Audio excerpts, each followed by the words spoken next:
सुहेल साहब, आज के प्रोग्राम की क्या नौयत थी? देखिए, आज हमने एक स्टेक होल्डर्स मीटिंग की on technology driven climate actions. इसमें कि टेक्नोलॉजी की इंटरवेंशंस के साथ किस तरीके से जो क्लाइमेट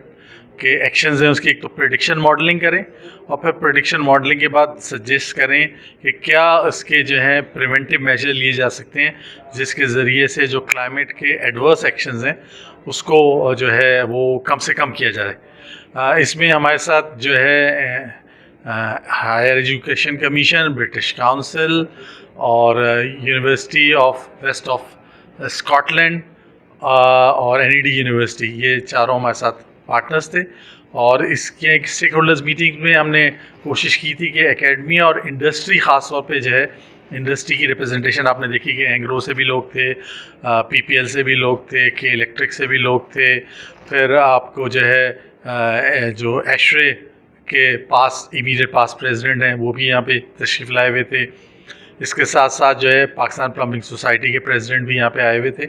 तो सब ने मिल के वो अपने प्रॉब्लम्स को भी आइडेंटिफाई किया, और फिर उसके बाद जो ख़ास तौर पे जो यूनिवर्सिटी ऑफ वेस्ट स्कॉटलैंड है उसके जो रिप्रेजेंटेटिव्स जो यूके से आए हुए थे उन्होंने उस पर अपनी राय का भी इज़हार किया। और फिर एक कंक्लूजन ये हुआ कि ये जो सारे के सारे एक्शंस हैं इसको पहले एक माइक्रो लेवल के ऊपर इस पर काम किया जाए, एक पायलट प्रोजेक्ट किया जाए, वहाँ पे मुख्तलिफ जो आईओटी और एआई की टेक्निक्स हैं उसको इस्तेमाल करते हुए उसमें प्रेडिक्शन मॉडलिंग की जाए, और फिर उसको मैक्रो लेवल पे ले आके पूरे कराची में और फिर पाकिस्तान में इस पे उसकी इम्प्लीमेंटेशन की जाए। तो इस पर एक एग्रीमेंट हुआ है कि हम इनके साथ मिलके, और ख़ास तौर पे जो इंडस्ट्री है वो अपना सीएसआर की फंडिंग में से कुछ फंडिंग भी इसमें निकाले, ताकि इस प्रोजेक्ट को इस वक्त इसमें मेरा ख्याल है फास्ट यूनिवर्सिटी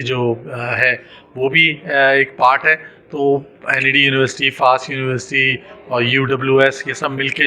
इस पे काम करें, इंडस्ट्री इनको अपने प्रॉब्लम्स दे और फिर उसके वो सॉल्यूशंस निकाल के लाएं। तो ये क्लाइमेट चेंज से पाकिस्तान तो बहुत ज़्यादा मुतासिर हुआ है, जबकि हमारा इतना कंट्रीब्यूशन नहीं है, और हमारे यहाँ उस तरह से अवेयरनेस भी नहीं है, ना आवाम के अंदर ना हुकूमती सतह पे नज़र आती है। तो ये सारी बातें क्या यहीं पे रह जाएंगी, या हुकूमत के हवाले से भी कोई बातचीत हुई कि मेरा ख्याल जो लास्ट पेरिस में जो मीटिंग हुई थी और मेरे ख्याल पर लिस्बन में हुई थी, इसमें इस पे पाकिस्तान की गवर्नमेंट ने खासा एम्फसाइज़ किया कि हम पोल्यूटर्स तो नहीं है लेकिन हम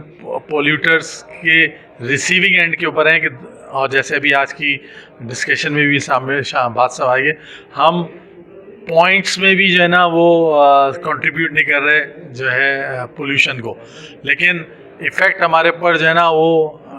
100 टाइम्स अपने जो कुछ हम कर रहे हैं उससे 100 टाइम्स ज़्यादा इफ़ेक्ट आ रहा है।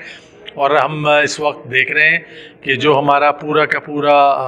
पैटर्न है वो चेंज हो गया है। अनप्रेसिडेंटेड रेंज आ जाती हैं, अनप्रेसिडेंटेड ड्राफ्ट आ जाते हैं, मुख्तलिफ़ जगहों पे क़ैस साली, मुख्तलिफ़ जगहों पे बारिश, जो ग्लेशियर की ग्लोबल वार्मिंग की वजह से ग्लेशियर वो जिस तरीके से पिघल रहे हैं तेज़ी के साथ, फिर वो जो फ्लड्स लेकर आते हैं। तो ये सारे के सारे असरात के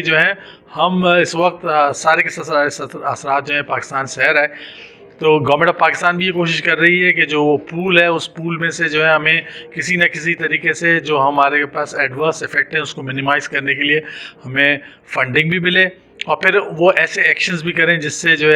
इसके कम से कम लोगों पे। आज ख़ास तौर पे बात हुई कि जो क्रॉप पैटर्न है वो पूरा का पूरा चेंज हो गया है। पहले अगर वो क्रॉप वो मार्च में या जनवरी में या फरवरी में जो भी उसका पीरियड था वो पूरा का पूरा पीरियड चेंज हो गया है, और ज़ाहिर है वो सारा पीरियड रिलेटेड होता है कि कब हमें पानी मिले। जब हमारा पानी ऊपर से पिघलता है फिर पानी नीचे आता है तो हमारे पास कैनाल्स में इतना पानी होता है कि हम उससे प्रॉपर क्रॉप्स ले सकें। लेकिन अगर वो टाइम पीरियड आउट हो जाए